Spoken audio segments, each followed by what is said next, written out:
Hi every one. അപ്പോൾ എല്ലാവർക്കും xylem ബാങ്കിങ്ങിന്റെ മറ്റൊരു സെഷനിലേക്ക് സ്വാഗതം. അപ്പോൾ നമ്മൾ ഇന്ന് ഇവിടെ ഡിസ്കസ് ചെയ്യാൻ പോകുന്നത് ഒരു പെർഫെക്റ്റ് ആയിട്ടുള്ള സ്ക്വയർ റൂട്ട്, അതുപോലെ തന്നെ പെർഫെക്റ്റ് ആയിട്ടുള്ള ക്യൂബ് റൂട്ടുകൾ, അതിന്റെ റിസൾട്ട് എങ്ങനെയാണ് വളരെ എഫക്റ്റീവായിട്ട് ഡിറ്റർമിൻ ചെയ്യാൻ പറ്റുന്നുള്ളതാണ് നമ്മൾ ഇന്ന് ഇവിടെ ഡിസ്കസ് ചെയ്യാൻ പോകുന്നത്. അപ്പോൾ നമുക്ക് അധികം വൈകിപ്പിക്കേണ്ട, നമുക്ക് അതിന്റെ കോൺസെപ്റ്റ്സിലോട്ട് ആദ്യം പോവാം, എന്നിട്ട് അതിന്റെ കാൽക്കുലേഷൻസിലോട്ട് പോവാം കേട്ടോ. ഒക്കെ ഒന്ന് ശ്രദ്ധിക്കൂ നിങ്ങൾ. അപ്പോൾ അതിനു മുമ്പ് എനിക്കൊരു കാര്യം പറയാനുണ്ട് കേട്ടോ. 5 വെച്ച് എൻഡ് ചെയ്യുന്ന എല്ലാ നമ്പേഴ്സിന്റെയും സ്ക്വയറുകൾ നമുക്ക് പെട്ടെന്ന് എങ്ങനെ കാൽക്കുലേറ്റ് ചെയ്യാൻ പറ്റുന്നത് നമുക്കൊന്ന് നോക്കാം. ഇപ്പോൾ നിങ്ങൾക്ക് എല്ലാവർക്കും അറിയുന്ന ഒരു കേസ് തന്നെയായിരിക്കും അല്ലെ. 25ന്റെ സ്ക്വയർ എന്ന് പറയുന്നത് എത്ര വരിക? 625 വരിക അല്ലെ. അതായത് 25 × 25 അല്ലെ.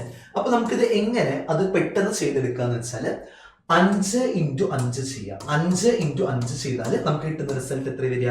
25 വരിക അല്ലെ. ഇനി ഇവിടെ ഏതാണ് നമ്പർ ഉള്ളത്? 2 നമ്പർ ഉള്ളത് അല്ലെ. അപ്പൊ 2ന് ശേഷമുള്ള നമ്പർ എന്ന് പറയുമ്പോൾ ഏതാണ് വരിക? 3 വരിക. അപ്പൊ 2 × 3 ചെയ്താൽ നമുക്ക് കിട്ടുന്ന റിസൾട്ട് എത്ര വരിക? 6 വരിക അല്ലെ. ഇങ്ങനെയാണ് അത് ചെയ്തു പോകേണ്ടത് കേട്ടോ. ഇനി അതേപോലെ തന്നെ നമുക്ക് ചോദിച്ചിരിക്കുകയാണ് 75ന്റെ സ്ക്വയർ എത്രയാണ് ചോദിച്ചാൽ നമുക്ക് പറയാൻ പറ്റും അല്ലെ. 75 × 75 വരിക അല്ലെ. അപ്പൊ 5 × 5 25 വരിക. 7ന് ശേഷമുള്ള സംഖ്യ എത്ര വരിക? 8 വരിക അല്ലെ. അപ്പൊ 7 × 8 എന്ന് പറയുമ്പോൾ നമുക്ക് കിട്ടുന്ന റിസൾട്ട് എത്ര വരിക? 56 എന്ന് പറയുന്ന റിസൾട്ട് ആണ് നമുക്ക് അവൈലബിൾ ആവുക അല്ലെ.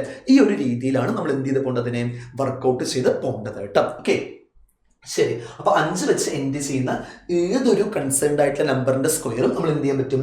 ഈ ഒരു പ്രോസസ്സിൽ ചെയ്തെടുക്കാൻ പറ്റുന്നതാണ് കേട്ടോ. ഓക്കെ, അപ്പൊ നമുക്ക് ആദ്യം എന്ത് നോക്കാം? 3136ന്റെ സ്ക്വയർ റൂട്ട് എന്നെങ്ങനെയാണ് കാൽക്കുലേറ്റ് ചെയ്യേണ്ടത് നോക്കാം. ഇപ്പൊ സ്ക്വയർ റൂട്ട് എന്ന് പറഞ്ഞാൽ, അല്ലെങ്കിൽ ഒരു നമ്പറിന്റെ സ്ക്വയർ പറഞ്ഞാൽ നമ്മൾ എന്താ ചെയ്യേണ്ടത്? എക്സാക്ട്ലി ആ കൺസേൺ നമ്പറിനെ 2 തവണ മൾട്ടിപ്ലൈ ചെയ്യണം അല്ലെ.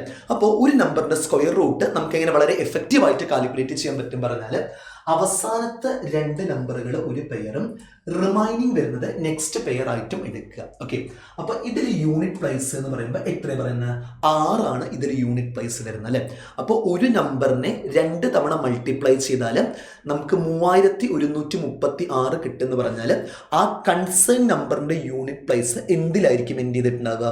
ഒന്നെങ്കിൽ 4 എൻഡ് ചെയ്തിട്ടുണ്ടാവുക, അല്ലെങ്കിൽ 6 എൻഡ് ചെയ്തിട്ടുണ്ടാവുക അല്ലെ. കാരണം 4 × 4 ചെയ്യുമ്പോൾ 16, 6 വരിക യൂണിറ്റ് പ്രൈസ്. 6 × 6 പറയുമ്പോൾ 36, 6 എന്ത് ചെയ്യുക? എൻഡ് ചെയ്യുക അല്ലെ. ഓക്കെ, ഇനി 31 എന്ന് പറയുമ്പോൾ ഏതൊക്കെ സ്ക്വയറുകളുടെ ഇടയിലാണ് കിടക്കുന്നത് നോക്കുക അല്ലെ.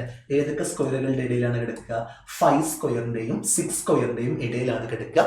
അതിൽ ചെറുത് ഏതാണെന്ന് നോക്കുക. അതിൽ ചെറുത് ഏതാണ് വരിക? 5 എന്ന് പറയുന്ന വാല്യൂ ആണ് ചെറുത് വരിക അല്ലെ. അപ്പൊ 5 എടുക്കുക. അപ്പോൾ 31, 36ന്റെ സ്ക്വയർ റൂട്ട് എന്ന് പറയുമ്പോൾ ഏത് എന്തായിരിക്കും വരിക? ഒന്നെങ്കിൽ 54 വരിക, അല്ലെങ്കിൽ എന്തായിരിക്കും വരിക? 56 വരിക. ഇതാണ് പോസിബിലിറ്റി വരിക കേട്ടോ. അപ്പൊ നമ്മൾ 54, 56 അല്ലെ. അപ്പൊ നമ്മൾ ഒരു സേഫ്റ്റിക്ക് എന്തും കൂടെ കാൽക്കുലേറ്റ് ചെയ്യാം. 55 എന്ത് വരുന്നു എന്ന് നോക്കുക കേട്ടോ. 55 എത്ര വരിക? എക്സാക്ട്ലി 3025 വരിക അല്ലെ. ഓക്കെ, അപ്പോൾ നമുക്കിവിടെ ഒരു കാര്യം പറയാൻ പറ്റും. 3025 വലുതാണ് എന്ത് വരിക? 3136 വരിക അല്ലെ. അപ്പൊ 54 നമ്മൾ എന്ത് ചെയ്യുക? ഇവിടെ എക്സ്ക്ലൂഡ് ചെയ്ത് കളയണം. 56നെയാണ് നമ്മൾ എന്ത് ചെയ്യേണ്ടത്? എക്സാക്ട്ലി ഇൻക്ലൂഡ് ചെയ്യേണ്ടത് അല്ലെ. അപ്പൊ 55 കൂടുതലുള്ള കൺസിഡറേഷൻ നമ്മൾ ചെയ്യേണ്ടത്. അപ്പൊ നമുക്ക് കിട്ടുന്ന റിസൾട്ട് എത്ര വരിക? 56 എന്ന് പറയുന്ന റിസൾട്ട് ആണ് നമുക്ക് അവൈലബിൾ ആവുക അല്ലെ. ഓക്കെ, ഇനി ക്യൂബ് റൂട്ട് കണ്ടുപിടിക്കാൻ ഒരു കോൺസെപ്റ്റ് നിങ്ങൾ നന്നായിട്ട് മനസ്സിലാക്കുക. 1 മുതൽ 10 വരെയുള്ള ക്യൂബുകൾ നിങ്ങൾക്ക് എന്ത് ചെയ്യണം? വളരെ കൃത്യമായിട്ട് അറിഞ്ഞാൽ നമുക്ക് ഒരു കൺസേൺ നമ്പറിന്റെ ക്യൂബ് റൂട്ട് വളരെ എളുപ്പത്തിൽ തന്നെ കണ്ടുപിടിക്കാൻ പറ്റും അല്ലെ. ഇപ്പോൾ 1 ക്യൂബ് 1 ആണ്, 2 ക്യൂബ് എന്ന് പറയുമ്പോൾ 8 വരിക, 3 ക്യൂബ് എന്ന് പറയുമ്പോൾ 27 വരും, അതുപോലെ തന്നെ 4 ക്യൂബ് എന്ന് പറയുമ്പോൾ 64 വരിക, അതുപോലെ തന്നെ 5 ക്യൂബ് എന്ന് പറയുമ്പോൾ 125 വരിക, 6 ക്യൂബ് എന്ന് പറയുമ്പോൾ 216 വരിക, അതുപോലെ തന്നെ 7 ക്യൂബ് എന്ന് പറയുമ്പോൾ 343 വരും, 8 ക്യൂബ് എന്ന് പറയുമ്പോൾ 512 വരിക, അതുപോലെ തന്നെ 9 ക്യൂബ് എന്ന് പറയുമ്പോൾ 729 വരും, അതുപോലെ തന്നെ 10 ക്യൂബ് എന്ന് പറയുമ്പോൾ നമുക്ക് എത്ര റിസൾട്ട് കിട്ടാം? 1000 എന്ന് പറയുന്ന റിസൾട്ട് ആണ് നമുക്ക് അവൈലബിൾ ആകുക അല്ലെ. അപ്പോൾ ക്യൂബ് റൂട്ട് കണ്ടുപിടിക്കാൻ നമ്മൾ എന്താ ചെയ്യേണ്ടത് വെച്ചാൽ അവസാനത്തെ 3 നമ്പറുകൾ ഒരു പെയർ ആയിട്ട് എടുക്കുക കേട്ടോ. അവസാനത്തെ 3 നമ്പറുകൾ ഒരു പെയറും റിമൈനിങ് നമ്പർ നെക്സ്റ്റ് പെയർ ആയിട്ടും എടുക്കുക. ഇനി ശ്രദ്ധിക്കേണ്ട കാര്യം എന്താണെന്ന് വെച്ചാൽ അവസാനത്തെ 3 നമ്പറിലുള്ള യൂണിറ്റ് പ്ലേസ് ഏതാണ് വരിക? എക്സാക്ട്ലി 7 വരിക അല്ലെ. അപ്പൊ നമ്മൾ എന്താ നോക്കേണ്ടത് വെച്ചാൽ 1 മുതൽ 10 വരെയുള്ള ക്യൂബുകളിൽ 7 വെച്ച് എൻഡ് ചെയ്യുന്നത് ഏതിൻ്റെ ക്യൂബാണ് എന്ന് നോക്കണം അല്ലെ. ഏതിൻ്റെ ക്യൂബാണ് 7 വെച്ച് എൻഡ് ചെയ്യാം? 3ന്റെ ക്യൂബാണ് 7 വെച്ച് എൻഡ് ചെയ്യുക അല്ലെ. എല്ലാം വെച്ചിട്ടും എൻഡ് ചെയ്യുന്നുണ്ടാവും. 0 വെച്ച് തുടങ്ങുന്നത് മുതൽ 0 വെച്ച് എൻഡ് ചെയ്യുന്നത് തൊട്ടിട്ട് 9 വെച്ചിട്ട് എൻഡ് ചെയ്യുന്നത് വരെ നമുക്ക് എന്തുണ്ടാകും? എക്സാക്ട്ലി ഉണ്ടാകും. നിങ്ങൾക്ക് വേണമെങ്കിൽ നോക്കാം.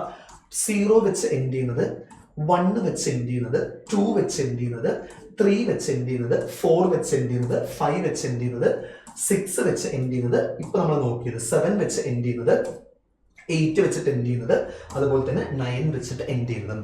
0 മുതൽ 9 വരെ യൂണിറ്റ് പ്രൈസിലുള്ള വാല്യൂ വെച്ചിട്ട് എൻഡ് ചെയ്യുന്നത് എന്തുണ്ടാകും? ഇവിടെ എക്സാക്ട്ലി അവൈലബിൾ ആണ് കേട്ടോ. അപ്പോൾ 167 അല്ലെങ്കിൽ ആ ഒരു പാർട്ടിന്റെ ഡിസൈഡ് ആയിട്ടുള്ള റിസൾട്ടിങ് വാല്യൂ എന്ന് പറയുമ്പോൾ നമുക്ക് എന്ത് പറയാൻ പറ്റും? 3 എന്നാണ് പറയാൻ പറ്റുക അല്ലെ. ഇതിന്റെ കൺസേൺഡ് ആയിട്ടുള്ള വാല്യൂ എന്ന് പറയുമ്പോൾ 3 ആണ് വരിക. ഇനി 12 എന്ന് പറയുന്നത് ഏതൊക്കെ ക്യൂബുകളുടെ ഇടയിലാണ് എന്നുള്ളത് നോക്കണം അല്ലെ. അപ്പൊ ഏതിൻ്റെയൊക്കെ ഇടയിലാണ് 12 വരിക? എക്സാക്ട്ലി 2 ക്യൂബിന്റെയും അതേപോലെ തന്നെ നമുക്ക് എന്ത് പറയാൻ പറ്റും? 3 ക്യൂബിന്റെയും ഇടയിലാണ് വരിക അല്ലെ. കാരണം 2 ക്യൂബ് 8 ആണ് വരിക, 3 ക്യൂബ് 27 ആണ് വരിക. 8ന്റെയും 27ന്റെയും ഇടയിലാണ് 12 കിടക്കുക. അതിലും നമ്മൾ എന്താണ് എടുക്കേണ്ടത്? ചെറുതാണ് എടുക്കേണ്ടത് അല്ലെ. അപ്പൊ നമ്മൾ ഏത് എടുക്കേണ്ടത്? 2 ആണ് എടുക്കേണ്ടത്. അപ്പൊ നമുക്ക് എന്ത് പറയാൻ പറ്റും? ഇതിന്റെ കറസ്പോണ്ടിങ്, ഈ ഒരു കൺസേൺഡ് ആയിട്ടുള്ള പാർട്ടിന്റെ കറസ്പോണ്ടിങ് വാല്യൂ 2 വരും. ഈ ഒരു കൺസേൺഡ് ആയിട്ടുള്ള പാർട്ടിന്റെ കറസ്പോണ്ടിങ് വാല്യൂ 3 ആണ് വരിക അല്ലെ. അതായത് 23 ആയിരിക്കും 12 167ന്റെ എന്തായിട്ട് ആക്ട് ചെയ്യാം? ക്യൂബ് റൂട്ട് ആയിട്ട് ആക്ട് ചെയ്യുക അല്ലെ. അപ്പൊ ഈ ഒരു കോൺസെപ്റ്റും നിങ്ങൾക്ക് ക്ലിയർ ആയെന്ന് വിചാരിക്കുന്നു കേട്ടോ. ഓക്കെ, അപ്പൊ ഇങ്ങനെയാണ് നമ്മൾ പെർഫെക്റ്റ് ആയിട്ടുള്ള സ്ക്വയർ റൂട്ടുകളും പെർഫെക്റ്റ് ആയിട്ടുള്ള ക്യൂബ് റൂട്ടുകളും നമ്മൾ എന്ത് ചെയ്യുന്നത്? കണ്ടെത്തുന്നത് കേട്ടോ. അപ്പൊ എല്ലാവർക്കും ഇത് കോൺസെപ്റ്റ് മനസ്സിലായെന്നും ഈ ഒരു മെത്തേഡ് ഇഷ്ടപ്പെട്ടു എന്നും വിചാരിക്കുന്നു കേട്ടോ. ഓക്കെ, അപ്പൊ ഞാൻ കുറച്ച് നമ്മുടെ സൈലന്റ് ബാങ്കിങ്ങിന്റെ കുറച്ച് കോഴ്സസിനെ കുറിച്ച് ഞാൻ ജസ്റ്റ് ഒന്ന് ഇൻട്രൊഡ്യൂസ് ചെയ്യാൻ നിൽക്കുന്നത്. അപ്പോൾ നമ്മുടെ മെയിൻ ആയിട്ടും ജൂൺ 18 സ്റ്റാർട്ട് ചെയ്ത ബാച്ചാണ് റിപ്പീറ്റേഴ്സ് ബാച്ച് എന്ന് പറയുന്നത്. അപ്പോൾ അപ്കമിങ് ആയിട്ട് വരുന്ന എല്ലാ എക്സാംസിനും കോൺസെൻട്രേറ്റ് ചെയ്തിട്ട് തന്നെയാണ് ഈ ഒരു കൺസേൺഡ് ആയിട്ടുള്ള ബാച്ച് പോയിക്കൊണ്ടിരിക്കുന്നത്. അപ്പോൾ ബേസൊക്കെ വളരെ നല്ല രീതിയിൽ ക്ലിയർ ആണ്. മെയിൻസ് കുറച്ച് മാർക്കിനൊക്കെ പോകുന്നവർക്ക്, അതല്ലെങ്കിൽ കോൺസെപ്റ്റ്സ് പ്രിലിംസിൻ്റെ ഒക്കെ പക്കയാണ്, കുറച്ചും കൂടെ പ്രാക്ടീസ് സെഷൻസ് ആണ് വേണം എന്നുള്ളവർക്ക് വേണ്ടിയിട്ടാണ് ഈ റിപ്പീറ്റേഴ്സ് ബാച്ച് നമ്മൾ എന്ത് ചെയ്യുന്നത്? കണ്ടക്ട് ചെയ്യുന്നത്. ജൂൺ 18 റിപ്പീറ്റേഴ്സ് ബാച്ച് സ്റ്റാർട്ട് ചെയ്തത്. നമ്മുടെ കോഴിക്കോട് വെസ്റ്റ് ഹിൽ ക്യാമ്പസിൽ വെച്ചിട്ടാണ് ഈ കൺസേൺഡ് ആയിട്ടുള്ള ബാച്ച് റണ്ണിങ് ആവുന്നത്. ഓക്കെ, അപ്പൊ കോഴ്സിന്റെ ഫീസ് 20,000 ആണ് വരിക. ഫർദർ ഡീറ്റെയിൽസ് അറിയാൻ നിങ്ങൾക്ക് എന്ത് ചെയ്താൽ മതി? ഈ ഒരു കൺസേൺഡ് ആയിട്ടുള്ള നമ്പറിൽ കോൺടാക്ട് ചെയ്യാവുന്നതാണ് കേട്ടോ. ഓക്കെ, ഇനി അതേപോലെ തന്നെ നിങ്ങൾക്ക് ആ റിപ്പീറ്റേഴ്സ് ബാച്ച് ഓൺലൈൻ പ്ലാറ്റ്ഫോമിൽ വേണമെന്നുണ്ടെങ്കിലും നിങ്ങൾക്ക് എന്താണ് അവൈലബിൾ ആണ്. സൈലം ആപ്പ് ഡൗൺലോഡ് ചെയ്തിട്ട് റിപ്പീറ്റേഴ്സ് ബാച്ചിൽ ജോയിൻ ചെയ്താൽ മതി. ഏപ്രിൽ 24 ബാച്ച് സ്റ്റാർട്ട് ചെയ്തത്. പക്ഷേ നമുക്ക് എന്താണ് എല്ലാ ക്ലാസ്സസിൻ്റെയും റെക്കോർഡഡ് സെഷൻസ് അവൈലബിൾ ആയിരിക്കും. ലൈവായിട്ടാണ് ക്ലാസ് പോകുന്നത്. റെക്കോർഡഡ് സെഷൻസ് വീണ്ടും അവൈലബിൾ ആയിട്ട് വരും കേട്ടോ. ഓക്കെ, പിന്നെ അതുപോലെ തന്നെ നമ്മുടെ എക്സാക്ട്ലി റീസെൻ്റ് ആയിട്ടുള്ള ബാച്ചാണ്. ജൂലൈ 9 സ്റ്റാർട്ട് ചെയ്ത ബാച്ചാണ് നമുക്ക് എന്തെന്ന് പറയുന്നത്? IBPS SBI ടാർഗറ്റ് ബാച്ച് എന്ന് പറയുന്നത്. ഇനി വരാൻ പോകുന്ന എല്ലാ IBPS SBI എക്സാംസിനെയും ഫോക്കസ് ചെയ്തിട്ടുള്ള ബാച്ചാണ്. ഇപ്പോൾ തുടങ്ങിയിട്ടേ ഉള്ളൂ. അപ്പോൾ ഇപ്പോൾ പ്രിപ്പറേഷൻ പെട്ടെന്ന് സ്റ്റാർട്ട് ചെയ്യുന്നുള്ളത് ഇപ്പോൾ തന്നെ തുടങ്ങണം എന്നുള്ളവർക്ക് നമുക്ക് എന്ത് ചെയ്യാവുന്നതാണ്? ഈ ഒരു കൺസേൺ ബാച്ചിൽ ജോയിൻ ചെയ്യാവുന്നതാണ്. ഇനി അതേപോലെ തന്നെ നിങ്ങൾക്കിപ്പോൾ കുറച്ച് മുമ്പുള്ള കുറച്ച്, അതായത് പെട്ടെന്ന് നിങ്ങൾക്ക് കവർ ചെയ്ത് എടുക്കണം എന്നുണ്ടെങ്കിൽ നമ്മുടെ RRB PO RRB clerk rank batch എന്ന് പറയുന്ന ഒരു ബാച്ച് ഉണ്ട്. അതിൽ നമുക്ക് ഓൾമോസ്റ്റ് മെയ് 14 ആ കൺസേൺഡ് ആയിട്ടുള്ള ബാച്ച് തുടങ്ങിയിരിക്കുന്നത്. അപ്പോൾ നമുക്ക് ഓൾമോസ്റ്റ് ഒരു 2 മാസമായിട്ടുണ്ട് ബാച്ച് തുടങ്ങിയിട്ട്. പക്ഷെ പേടിക്കേണ്ട, അതിൽ നമുക്ക് എന്തുണ്ട്? നമ്മുടെ ക്ലാസ്സസ് ഒക്കെ റെക്കോർഡഡ് ഫോമിൽ അവൈലബിൾ ആണ്. നിങ്ങൾക്ക് എന്ത് ചെയ്യാവുന്നതാണ്? ജോയിൻ ചെയ്ത് പഠിക്കാവുന്നതാണ് കേട്ടോ. ഓക്കെ, അപ്പോൾ എല്ലാവരും എന്ത് ചെയ്യുക? നന്നായിട്ട് പ്രാക്ടീസ് ചെയ്യുക, നന്നായിട്ട് പെർഫോം ചെയ്യുക. കോമ്പറ്റേറ്റീവ് എക്സാം ക്രാക്ക് ചെയ്യാനുള്ള ഏക വഴി എന്ന് പറയുന്നത് നല്ല രീതിയിലുള്ള കോൺസ്റ്റന്റ് പ്രാക്ടീസ് ആണ് ആവശ്യം. അതുപോലെ തന്നെ ഡെഡിക്കേഷനും ഇൻട്രസ്റ്റോടെയും പഠിക്കുക കേട്ടോ.